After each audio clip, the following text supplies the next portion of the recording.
কালামাগুর হাসাদ আব্দুল্লাহ বলল খালেদা জিয়া যেন বেঁচে থাকে, মাননীয় প্রধানমন্ত্রী শেখ হাসিনাকে ফাঁসি দিবে সেটা যেন দেখে যাইতে পারে।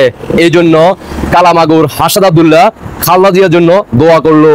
আমার মনে হয় আল্লাহ উনাকে হাসিনার ফাঁসি দেখা পর্যন্ত উনাকে যেন আল্লাহ বাঁচিয়ে রাখেন। আমার মনে হয় আল্লাহ উনাকে হাসিনার ফাঁসি দেখা পর্যন্ত উনাকে যেন আল্লাহ বাঁচিয়ে রাখেন।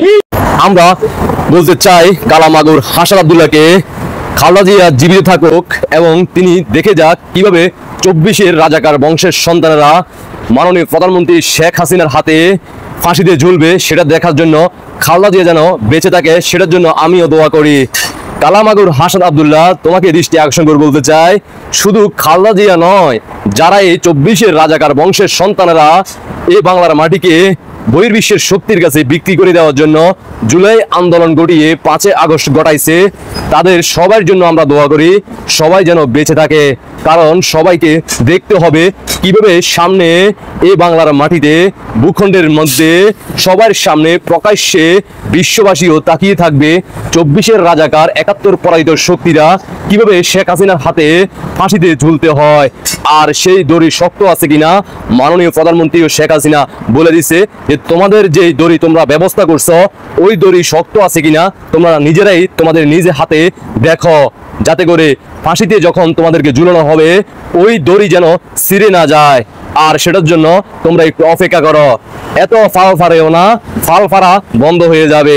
বাংলার মানুষদেরকে ইমোশনাল এখন আর কাজে লাগাইতে পারবে না, কারণ বাংলার মানুষ 5 আগস্টের দিন থেকে আজকের দিন পর্যন্ত বাংলার মানুষ বুঝার আর বাকি রইল না কারা এই বহির্বিশ্বের শক্তির কাছে বাংলাদেশের ভূখণ্ড একের পর এক বিক্রি করে দিচ্ছে।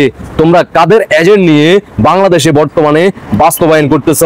বাংলাদেশের সাধারণ খেটে খাওয়া মানুষগুলো এখন কাজ কর্মহীন, তারা ঘুরে বেড়াচ্ছে, তাদের নাই পেটে খাবার। বাংলাদেশে অর্থনৈতিক এতটাই দুর্বল করে দিছ, ৭৭ পরবর্তীতেও এই দুর্যোগ ছিল না, যেটা ৭১ পরবর্তীতেও বাংলাদেশে এমন দুর্যোগ আসে নাই। ইতিমধ্যে বাংলার জনগণ বুঝে গেছে। জয় বাংলার সৈনিকেরা, ৭১ সৈনিকেরা, মুক্তিযুদ্ধ সৈনিকেরা, তোমাদেরকে থাবা দেওয়ার আগেই তোমরা সাধারণ জনগণের হাতে এমন T20 সাধারণ জনগণ তোমাদেরকে দিবে যেটা তোমরা কল্পনাও করতে পারবে না। আশা করি বুঝতে পারছেন। দেশবাসীকে দেখার সুযোগ করে দিবেন। হাসাদ আব্দুল্লাহ তোমাকে দৃষ্টি আকর্ষণ করে বলতে চাই, শেখ হাসিনার কথা তোমার চিন্তা করতে হবে না, তুমি তোমার নিজের কথা চিন্তা করো, তোমার নতুন বউয়ের কথা চিন্তা করো। তোমার যে নতুন একজন প্রজন্ম আসছে, তাও আবার 5 মাস 21 দিনে তোমার একটা বাচ্চা ফুটিয়ে ফেলছো, সেটা কিভাবে সম্ভব হয়েছে সেটাও জাতি জানতে চায়। আর তাদের কথা তুমি চিন্তা করো, তোমার নিজের কথা চিন্তা করো। খালেদা জিয়ার কথা চিন্তা করতে হবে না, শেখ হাসিনার কথাও চিন্তা করতে হবে না। তুমি তোমার ইউনূস বাবাকে কিভাবে রক্ষা করবা সেটা নিয়ে তুমি ভাবো। ধন্যবাদ সবাইকে। আপনাদের ব্যক্তিগত মতামত অবশ্যই কমেন্টে জানিয়ে যাবেন। আল্লাহ হাফেজ।